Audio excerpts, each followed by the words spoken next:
Hello student, कैसे हैं आप सब? एकदम फर्स्ट क्लास, बहुत बढ़िया। हम लोगों ने लेक्चर नंबर 1 कर रखा है इलेक्ट्रिसिटी का, और उसमें हम लोगों ने क्या पढ़ा? हम लोगों ने पढ़ा इलेक्ट्रिसिटी के बारे में, चार्जेस के बारे में, एक कूलाम में कितने इलेक्ट्रॉन होते हैं उनके बारे में हम लोगों ने अच्छे से पढ़ा। उनका एक क्वेश्चन था जो बोर्ड के लिए बहुत इंपॉर्टेंट था। उसमें हम लोगों ने पढ़ा पोटेंशियल डिफरेंस के बारे में, हमने करंट के बारे में पढ़ा, हमने ओम्स लॉ के बारे में पढ़ा। तो इतनी सारी चीजें हम लोग ऑलरेडी पढ़ चुके हैं। अगर आपको ये वीडियो देखना है तो आप हमारे चैनल पे जाइए, यूट्यूब पे टाइप करिए इलेक्ट्रिसिटी चैप्टर और सैयद क्लासेस, आपको वहां पर मिल जाएंगे। ठीक है, आज जो हम लोग पढ़ने जा रहे हैं वो थोड़ा सा न्यूमेरिकल्स कल के बेसिक पे जो हम लोगों ने कल पढ़ रखा था उसके बारे में थोड़ा सा हम लोग न्यूमेरिकल्स करेंगे। क्वेश्चन किस तरीके से आ सकते हैं, बहुत सिंपल सा क्वेश्चन है। ठीक है, और आज का जो टॉपिक होगा मेन वो होगा फैक्टर अफेक्टिंग रेजिस्टेंस, जो बहुत इंपॉर्टेंट होने वाला है। बोर्ड के एग्जाम में इनके सवाल आने ही आने हैं। एक क्वेश्चन इनमें से न्यूमेरिकल्स आ जाता है और factor affecting resistance directly question बना के पूछता है। What are the factor affecting resistance, what are the factor that affect the resistance, ऐसा क्वेश्चन बना के बोर्ड में दे देता है। तो आपको वो पॉइंट्स लिखनी होती है। इनमें एक बड़ा अच्छा डेरिवेशन होता है, उसका नाम है रेजिस्टिविटी, और रेजिस्टिविटी के हम लोग यहाँ पे डेरिवेशन करेंगे और उन सारी चीजों को देखेंगे। तो मैं हूं आपका सैयद क्लासेस में वेलकम कर रहा हूं। सैयद सर, कैसे हैं आप सब लोग? एकदम फर्स्ट क्लास। कॉपी पेन निकालिए और बढ़िया से नोट बनाइएगा। ठीक है, तो चलिए हम लोगों ने कल जो पढ़ रखा उसका एक रिव्यू देख लेते हैं कि आखिर हम लोगों ने क्या पढ़ा था कल। पिछले लेक्चर में जो हम लोगों ने पढ़ा वो पढ़ा था कि V is equal to W upon Q, potential difference का फॉर्मूला पढ़ रखा।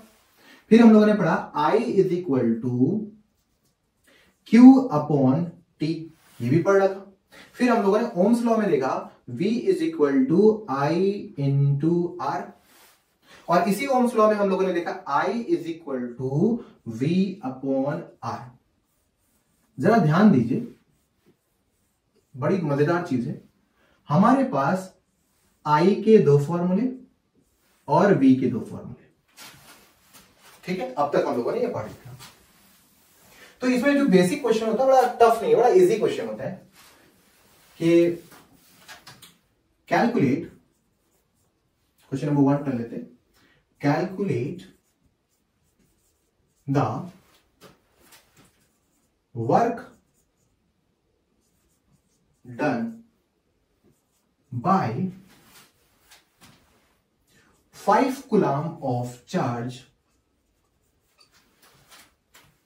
connected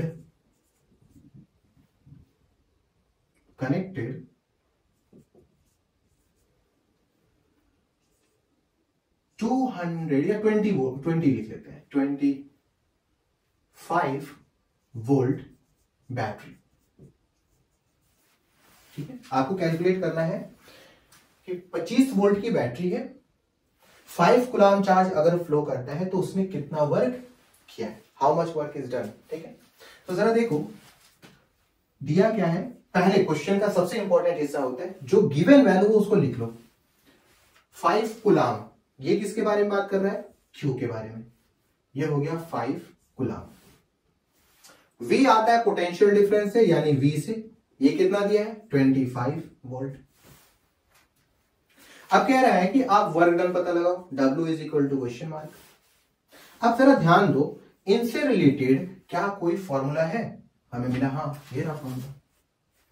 अब इस फॉर्मूले को यहां पे अप्लाई करो।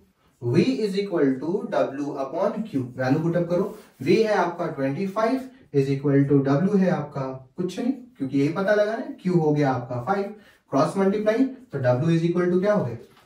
W is equal to 25 multiply 5, that is equal to 125। अगर आप एग्जाम में बस इतना लिख के चले आते हो तो आपका हाफ मार्क्स कट जाएगा। क्यों? क्योंकि आपने वर्क की यूनिट नहीं लिखी, इसलिए बहुत इंपॉर्टेंट है कि आप उसकी यूनिट भी लिखिए। ठीक है, इस तरीके से बेसिक क्वेश्चन आपका इसमें से आता है। ठीक है, नोट कर लीजिए। हो गया? चलो अगला क्वेश्चन देखते हैं।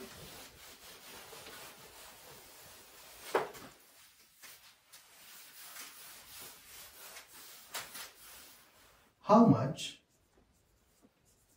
much current is flow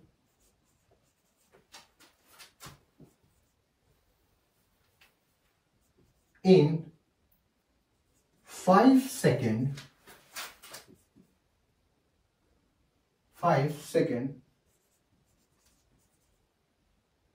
through a conductor having flowing of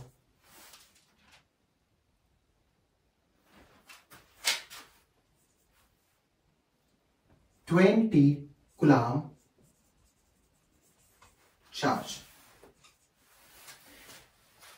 एक कंडक्टर में अगर 20 कूलम चार्ज फ्लो करता है 5 सेकेंड के लिए, तो कितना करंट फ्लो करेगा या कितना करंट पाया जाएगा? तो देखो आई पूछा है, क्वेश्चन मार्क, टाइम दिया है 5 सेकेंड और कूलम क्यू दिया है आपका 20। सिंपल है, formula number 1 2 I is equal to Q upon T, उठा के पुटअप कर लो। क्यू कितना 20 और टाइम कितना 5, यूनिट दोनों बराबर है, सेकंड में चीजें सेकंड में मिल गया, 5 4 20, यानी आपके पास आई कितना आया 4 एम्पियर। ठीक है, इस तरीके से सवाल आ सकता है। ठीक है, बेसिक सवाल है और हम लोग डिटेल में इसको पढ़ेंगे, आगे चलेंगे तो हम लोगों को और अच्छा न्यूमेरिकल्स देखने को मिलेगा। अभी बेसिक चीजें थी। ठीक है, चलो तो आज का जो टॉपिक है उसकी हेडिंग लगा लीजिए, फैक्टर अफेक्टिंग रेजिस्टेंस। बहुत बढ़िया है, फैक्टर अफेक्टिंग रेजिस्टेंस। अब देखिए क्या होता है फैक्टर अफेक्टिंग रेजिस्टेंस में, वो कौन कौन सी चीजें हैं जो रेजिस्टेंस पे इफेक्ट डालती है। ठीक है, अगर मैं किसी चीज में चार्ज को फ्लो करूं, अगर मैं किसी कंडक्टर में चार्ज को फ्लो करूं, तो मैं ऐसा क्या कर दूं उस कंडक्टर के साथ जिसमें उस कंडक्टर के अंदर फ्लो होने वाले चार्ज में रुकावट कम से कम हो जाए, या ऐसा मैं क्या कर दूं कि उस कंडक्टर के अंदर जो चार्ज फ्लो हो रहा है उसके अंदर रुकावट बढ़ जाए। यानी किसी कंडक्टर के अंदर रेजिस्टेंस को कम या ज्यादा करना हो तो हम क्या करें, वो कौन कौन सी चीजें हैं जो हम कर जाएं जिनकी वजह से रेजिस्टेंस या तो बढ़ जाए या रेजिस्टेंस घट जाए, उसी को बोलते हैं फैक्टर अफेक्टिंग रेजिस्टेंस या फैक्टर अफेक्टिंग रेजिस्टेंस। ठीक, वो क्या क्या चीजें हैं, वो कुल मिला के 4 हैं। देयर आर 4 फैक्टर्स, 4 फैक्टर है। ठीक है, वो 4 फैक्टर हैं जो इन चीजों को अफेक्ट करते हैं। देखिए, number 1 length of wire, length of wire, जरा ध्यान दीजिए, लेंथ ऑफ वायर किस तरीके से अफेक्ट करेंगे। इसे मिटा दिया यहां पे, ये मान लेते हैं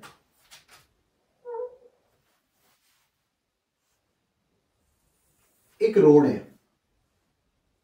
ठीक है, क्या है, एक रोड है।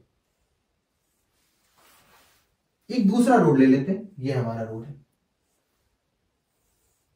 ठीक है, इस रोड को ए नाम दे देते हैं, इस रोड को बी नाम दे देते हैं। ठीक है, ध्यान से अब जरा देखिए, ये वाला रोड क्या है लंबा और ये वाला रोड क्या है शॉर्ट, छोटा। अगर मैं आपसे पूछूं कि अगर कोई बाइक वाला या कार वाला इस रोड पे चले और कुछ बाइक वाले कार वाले इस रोड पे चले, तो जरा सोच के बताइए इन दोनों रोडों पे जो कार या बाइक जा रही है उनके लिए ट्रैफिक का सबसे ज्यादा प्रॉब्लम किस में देखने को मिलेगा, ए में या बी में? सोच के बताइए, सोच के बताइए। अगर आप इस रोड पे बाइक से जा रहे हैं और इस रोड पे भी बाइक से जा रहे हैं, पहले आप इस पे गए फिर आप इस पे गए, आपसे बाद में पूछा गया ये बताइए जब आप ए वाले रोड पे गए थे और जब आप बी वाले रोड पे गए थे तो आपको सबसे ज्यादा भीड़ ट्रैफिक कहां पर मिली या मिलने के चांसेस सबसे ज्यादा कहां थे? बताइए फटाक से, सोचिए बताइए। करेक्ट, हमें लंबे वाले रोड पे ट्रैफिक के लगने के चांसेस ज्यादा होते हैं। चलिए, यहां पे भी ट्रैफिक है, यहां पर भी ट्रैफिक है, दोनों रोड ठीक है, ट्रैफिक लेके चलेंगे। लेकिन यहां तक अगर मैं देखूं इस पॉइंट तक ये दोनों की ट्रैफिक तो बराबर है, लेकिन ये जो एक्स्ट्रा ट्रैफिक है इसकी ट्रैफिक इसलिए बढ़ जाती है और इसकी घट जाती है। अगर रोड लंबा हो तो ट्रैफिक के लगने के चांसेस ज्यादा, रोड अगर छोटा हो तो ट्रैफिक के लगने के चांसेस कम। ठीक है, इसका मतलब है कुछ तो ऐसा यहां पर है जो आपकी गाड़ी को आगे जाने से रोक रहा है। हो सकता है किसी गाड़ी का एक्सीडेंट हो गया हो, या हो सकता है कोई जानवर आ गया हो, या हो सकता है ब्रेकर हो गया हो, या हो सकता है किसी गाड़ी खराब हो गई हो। ठीक है, या हो सकता है किसी ने हाथ मार लिया, हो सकता है पुलिस वाले ने रोकवा लिया। लेकिन यहां पर क्या होता है, इन चीजों के होने की चांसेस यहां पर कम से कम हो जाती है। इसलिए लेंथ ऑफ वायर फैक्टर कर रहा है। देखो, अगर मैं वायर को लंबा कर दूं, अगर मैं वायर को लंबा कर दूं तो उसके अंदर रुकावट बिल्कुल इसी तरीके से बढ़ जाएगी। यानी वायर को बड़ा करने से, लंबा करने से रेजिस्टेंस यानी रुकावट ज्यादा हो जाती है, वायर को शॉर्ट करने से रुकावट कम हो जाती है। पहला फैक्टर क्या है वो? नंबर 1,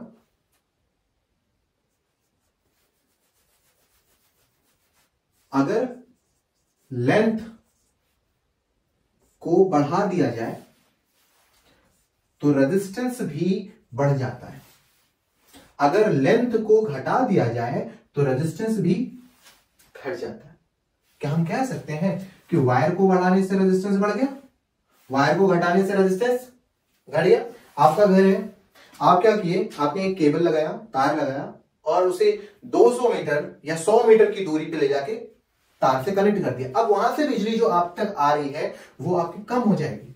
क्यों? क्योंकि रेजिस्टेंस उसका हाई हो जाएगा। अगर मैं टच करूंगा वायर को तो गर्म होने के चांसेस ज्यादा होंगे। ठीक है, लेंथ को बढ़ाने से रेजिस्टेंस बढ़ जाता है, लेंथ को घटाने से रेजिस्टेंस घट जाता है। इसका मतलब ये हो गया कि length of wire is directly proportional to resistance. या इसे ऐसे भी कर सकते हैं, resistance of wire is directly proportional to length. Clear? अब दूसरा फैक्टर जरा देखते हैं। दूसरा फैक्टर है area of cross section. Area of cross section किसको बोलते हैं? आधे से ज्यादा प्रॉब्लम तो यही होती है समझने में, आखिर एरिया ऑफ क्रॉस सेक्शन किसको कहा जा रहा है। जरा इस मार्कर को देखिए, इस मार्कर का एरिया ऑफ क्रॉस सेक्शन क्या है? जरा देखिए, इस मार्कर का एरिया ऑफ क्रॉस सेक्शन इसकी गोलाई है। ठीक है, ये जो मोटा हो रहा है सर्कल में, ये इसका एरिया ऑफ क्रॉस सेक्शन है। अगर एरिया ऑफ क्रॉस सेक्शन को बढ़ा दिया जाए तो मार्कर क्या हो जाएगा? मोटा। अगर मैं एरिया ऑफ क्रॉस सेक्शन को कम कर दूं तो मार्कर हो जाएगा पतला। चलिए समझते हैं। मैंने फिर से रोड ले लिया, इस बार मैं रोड की लेंथ को सेम रख रहा हूं, पर एक चीज चेंज कर रहा हूं। क्या? देखो जरा, इस रोड की चौड़ाई को बढ़ा दे रहा हूं, इस रोड की चौड़ाई को घटा दे रहा हूं। ठीक है, यहां एक प्रॉब्लम आई थी। वो प्रॉब्लम क्या थी? अगर आप लेंथ को बढ़ा लेते, चलो भैया फूलपुर से या इलाहाबाद से या मुंबई से, कहीं से एक एग्जांपल लेते हैं, किसी एक पॉइंट से, लखनऊ से रख लेते हैं। लखनऊ से अगर आपको आना हो आजमगढ़ के पास, लखनऊ से आना हो आजमगढ़, तो क्या देखने को मिलेगा? देखने को मिलेगा जो लेंथ ऑफ रोड है, जो दूरी है वो फिक्स है। अगर आप हाईवे से आते हो फिक्स है। एज्यूम करो कि वो दूरी होगी 200 या 250 किलोमीटर रख लो, एज्यूम करो 250 किलोमीटर की दूरी। ठीक है सर, 250 किलोमीटर बहुत लंबा हो गया, इसका मतलब रुकावट ज्यादा होगी। अब हम जब भी रोड पे जा रहे हैं तो रुकावट ज्यादा हो रही है, ट्रैफिक ज्यादा लग रही है। क्या करें ऐसा? क्या हम रोड को छोटा कर दें? क्या बात कर रहे हैं, रोड छोटा कर देंगे, काट देंगे बीच पे से, या उड़ा के लेके चले जाएं? नहीं, रोड छोटा नहीं हो सकता। तो हम क्या करें, इस रोड को चौड़ा कर दें। अगर मैं रोड को पतला इतना किया हूं तो ट्रैफिक ज्यादा है, अगर रोड को चौड़ा कर दूं तो 2 लाइन था 6 लाइन कर दूं तो ट्रैफिक कम हो जाएगी। यानी देखो, अगर मैं length, area of cross section को बढ़ा दूं तो रुकने के चांसेस क्या हो जाते हैं? कम। और एरिया ऑफ क्रॉस सेक्शन को कम कर दो तो रुकने के चांसेस ज्यादा। मार्केट में जो रोड होते हैं वो पतले होते हैं और उनमें भीड़ लगने के चांसेस ज्यादा होते हैं। हाईवे पे जो रोड होते हैं वो चौड़े होते हैं, चांस भीड़ लगेंगे कम। यानी हम ये कह सकते हैं एरिया ऑफ क्रॉस सेक्शन को, ये जो है एरिया ऑफ क्रॉस सेक्शन को अगर बढ़ा दिया जाए तो रेजिस्टेंस कम हो जाएगा, अगर एरिया ऑफ क्रॉस सेक्शन को कम कर दिया जाए तो रेजिस्टेंस क्या हो जाएगा, बढ़ जाएगा। तो क्या हम ये लिख सकते हैं क्या, area of cross section is inversely proportional to resistance? अरे हाँ सर, बिल्कुल लिख सकते हैं। इसी हिस्से को ऐसे भी शो किया जा सकता है, resistance is inversely proportional to area of cross section. और दो फैक्टर हो गए, ठीक है। तीसरा फैक्टर देखते हैं। तीसरा फैक्टर है हमारा थर्ड फैक्टर। थर्ड फैक्टर है हमारा nature of material. Nature of material, ये क्या हो गया सर? अब नेचर ऑफ मटेरियल रोड पे कैसे लिखे? बड़ा आसान है। जो रोड बनाया गया है उस पे जो इस्तेमाल किए गए मटेरियल हैं उनका नेचर कैसा है? अगर अच्छा नेचर होगा तो जाहिर सी बात है रोड एकदम फर्स्ट क्लास काफी दिन तक रहेगा और उबड़ खाबड़ नहीं होगा, टूटेगा नहीं, कुछ भी नहीं होगा, प्लेन होगा, एकदम साफ साफ सुथरा एकदम। लेकिन अगर नेचर ऑफ मटेरियल खराब हो, कहीं उबड़ खाबड़ आ गया, टूटा फूटा हो गया, देखिए रोड, अरे कितना रफ रोड है, इसका मतलब नेचर क्या उसका खराब है। अब अगर नेचर खराब हो तो रोड चाहे जितना चौड़ा कर लो, ब्रेक तो लगानी पड़ेगी, रेजिस्टेंस ज्यादा हो जाएगा। यानी नेचर ऑफ मटेरियल भी इफेक्ट कर रहा है।